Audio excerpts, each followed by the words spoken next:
मैं डॉक्टर बसंत गोयल हूँ। मैंने पीएचडी किया है मेडिसिन के अंदर और डायबिटीज़ के अंदर यूएसए से।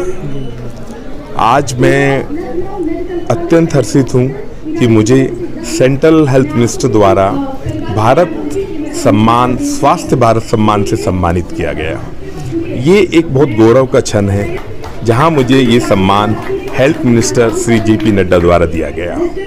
मैं कहूँ अपने बारे में तो थोड़ा सा मुझे अपने बारे में मैं ब्रीफ करता हूँ। मुझे अभी हाल ही में राष्ट्रपति जी ने ब्लड मैन का नाम दिया। मैंने ब्लड डोनेशन, ब्लड जो जिंदगी बचाता है, इसके ऊपर सबसे ज़्यादा काम किया। पिछले 10 सालों से हम काम करते रहे। लास्ट हमारा कैंप अभी 6 जुलाई 2024 को हुआ। जिस दिन मेरा जन्म दिवस था उस दिन मैंने अपने जन्म दिवस को भारत के नाम समर्पित किया और भारत देश का नाम Guinness book of world record में, ये एक ऐसा ब्लड डोनेशन कैंप था जिसको Guinness book of world record में दर्ज कराया गया। तो भारत का नाम कहीं ना कहीं इतिहास के पन्नों में दर्ज कराया Guinness book of world record में ब्लड डोनेशन के थ्रू। और हमारा काम सिर्फ ब्लड डोनेशन कैंप करना नहीं है, हमारा काम है लोगों को ब्लड दिलाना। जिस तरह नड्डा साहब ने बोला, वैक्सीन के ऊपर बोला या किसी न किसी हर मुद्दे के ऊपर बोला, उसी तरह मेरी एक इच्छा अंदर से है कि मैं पूरे पैन इंडिया किसी को कितनी भी यूनिट ब्लड की जरूरत हो, मैं वहां उसको free of cost without donor दिलवाने की कोशिश करता हूं और एक दिन में 100 से 200 यूनिट मैं लोगों को दिलवा पाता हूं। जहाँ तक स्वास्थ्य की बात करें, हाँ, मुझे अभी सबसे पहले भारत कीर्तिमान अवार्ड जो प्रधानमंत्री जी द्वारा यूके गवर्नमेंट को बोला गया था, वो पहला अवार्ड मुझे यूके की पार्लियामेंट में भारत कीर्तिमान अवार्ड के नाम से नवाजा गया। उसके बाद अभी श्रीलंका में प्रेसिडेंट और प्राइम मिनिस्टर के द्वारा मुझे अवार्ड से नवाजा गया और वहीं राष्ट्रपति जी ने मुझे 3 दिन के लिए अपने यहाँ राष्ट्रपति भवन में स्टे के लिए बुलाया। मैं इसके लिए धन्यवाद देना चाहता हूँ उन सब लोगों को।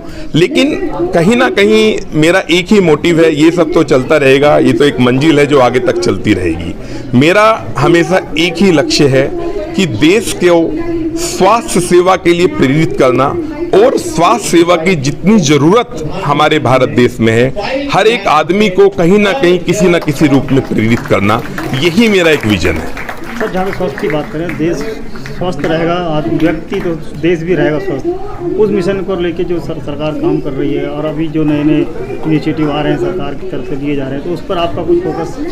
मेरा ये मानना है कि सरकार बहुत अच्छा काम कर रही है, इसमें कोई शक की गुंजाइश नहीं है। माननीय प्राइम मिनिस्टर मोदी साहब अभी जो बजट आया, इस बजट में 5-6 ऐसी मेडिसिन थी एंटी कैंसर की जिनकी कॉस्ट 10-12 लाख रुपए थी, जिनको एक्साइज ड्यूटी हटाकर 1 से 2 लाख रुपए कर दिया गया। तो कहीं ना कहीं कॉस्टिंग यदि सेव हो पाती है तो पेशेंट्स उन दवाई को खरीद पाता है। अदरवाइज ये माना जाता है किसी को कैंसर हो जाए तो उसका घर बिक जाता है। तो गवर्नमेंट का रेगुलर कहीं ना कहीं प्रयास, प्राइम मिनिस्टर साहब का, हेल्थ मिनिस्टर साहब का रेगुलर हेल्थ के ऊपर चल रहा है और कंट्री का हमेशा एक ही विजन रहना चाहिए, हेल्थ बहुत इंपॉर्टेंट है। जैसा आज भारत 24 ने एक नया विजन दिया इंडिया को हेल्थ के ऊपर, ऐसे प्रोग्राम्स कहीं ना कहीं कंट्रीब्यूट करते हैं और देश को आगे लेकर जाते हैं। टीचर डे भी है, टीचर्स डे भी है, तो उस दिन इस दिन मैं सब युवा जितने यूथ हैं उनको जरूर कहना चाहता हूं कि वो पुराने टाइम को याद रखें, जो हमारा टाइम था जहां टीचर्स को, डॉक्टर्स को भगवान माना जाता था। आज की दृष्टि में एक टीचर की और एक डॉक्टर की कीमत बहुत नीचे हो गई है।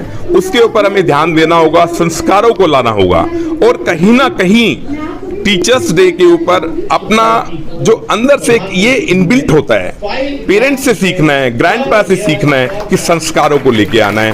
टीचर को यदि भगवान का दर्जा दिया जाता है तो उनको भगवान का दर्जा ही दिया जाना है।